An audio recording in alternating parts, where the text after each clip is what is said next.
بسم اللہ الرحمن الرحیم۔ السلام علیکم ناظرین، امید ہے آپ سب لوگ خیر خیریت سے ہوں گے۔ آج ایک انتہائی اہم شخصیت میرے ساتھ ہیں اور میں پچھلے 3 سال سے ان کا انٹرویو کرنے کے بارے میں سوچ رہا تھا، اور وہ میری رینج میں بھی تھے، لیکن بعض اوقات ہمت جواب دے جاتی تھی، کیونکہ ان کا تعلق انتہائی طاقتور ان کو تصور کیا جاتا ہے، ان کی شخصیت کو، ان کی انگلیوں سے پورے ملک کے اندر ہلچل مچ جاتی تھی اور بہت کچھ ہوتا تھا۔ تو بہرحال ایک جنرل فیض حمید ہیں جو کہ ریٹائر ہو چکے ہیں، لیکن ایک اور جنرل صاحب ہیں جو کہ ہمارے آفس کے اندر جنرل فیض کی ہی حیثیت رکھتے ہیں۔ ان کا نام بھی فیض ہے۔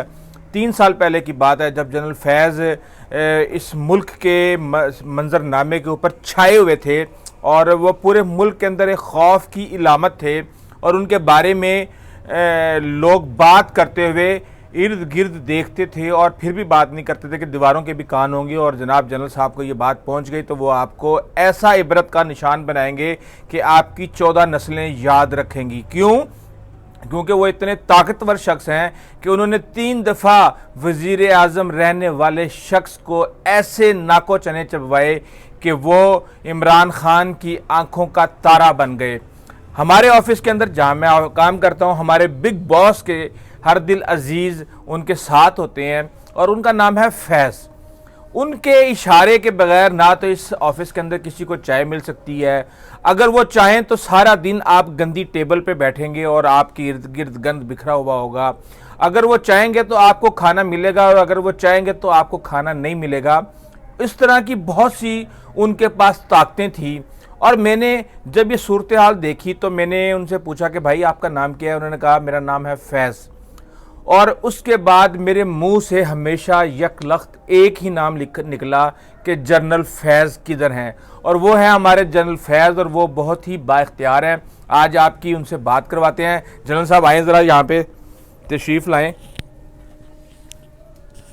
سب سے پہلے تو آپ مجھے یہ بتائیں کہ آپ نے ریٹائرمنٹ کا فیصلہ کیوں کیا؟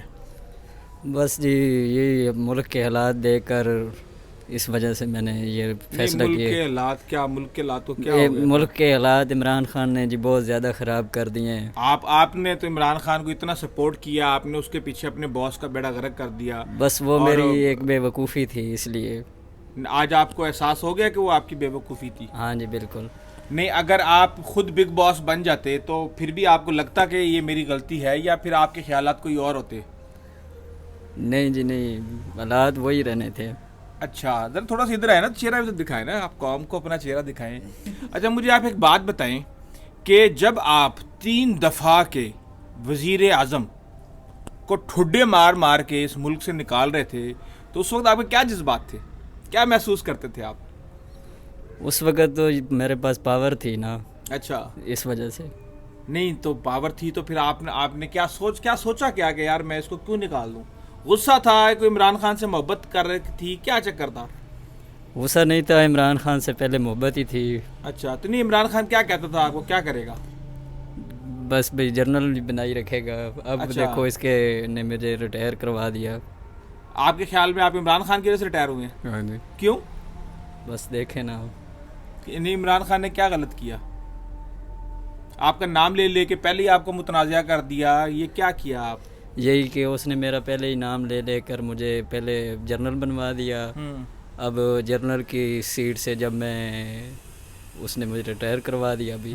نہیں تو آپ کو اتنی عزت، اتنی شہرت ملی ہے، تحریک انصاف والے آپ کو ہیرو سمجھتے ہیں، اور جن کے بل بوتے پہ آپ نے یہ سارے کام کیے ان کو آپ لوگوں نے غدار بنا دیا۔ تو یہ اس بارے میں کیا خیال ہے آپ کا؟ بڑے صاحب کے بارے میں جو فیض صاحب کے تھے، یعنی آپ کے، ہاں جی، اس کے بارے میں کیا خیال ہے آپ کا؟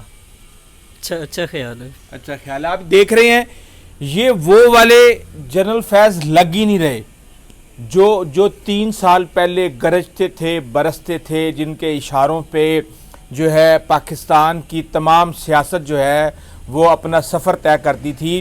یہ ہے وہ دن کہ کہا جاتا ہے نا کہ جب برے دن نہیں رہتے تو اچھے دن بھی نہیں رہتے، اور اگر اچھے دن نہیں رہتے تو برے دن بھی نہیں رہتے۔ حالات یوں پلٹ چکے ہیں، لیکن مجھے افسوس اس چیز کا ہے کہ آپ نے اپنے بگ باس کو جنہوں نے آپ کو اختیارات دیے، جنہوں نے آپ کو طاقت دی، جنہوں نے آپ کو آشیرواد دی، جنہوں نے آپ کو پھلنے پھولنے کا موقع دیا، آپ نے آخر میں صرف اپنے فائدے کے لیے ان کو تقریباً منہ چھپانے کے قابل بھی نہیں چھوڑا۔ یہ اس چیز کا بہرحال ہر شخص یہ سمجھتا ہے کہ کوئی بھی شخص جو ہے جو روایات، اخلاقیات اور اس طرح کی چیزیں رکھتا ہے، ہمارا معاشرہ اسی طرح کا معاشرہ ہے، ہمیں تعلق مارتا ہے، ہمیں حیا مارتی ہے، ہمیں تہذیب مارتی ہے، ہمیں رکھ رکھاؤ مارتا ہے۔ لیکن جب انسان چھوٹے چھوٹے فائدے کے لیے اپنے محسنوں کو اس طریقے سے خوار اور ذلیل کرتا ہے تو پھر اپنا انجام بھی کوئی اچھا نہیں ہوتا۔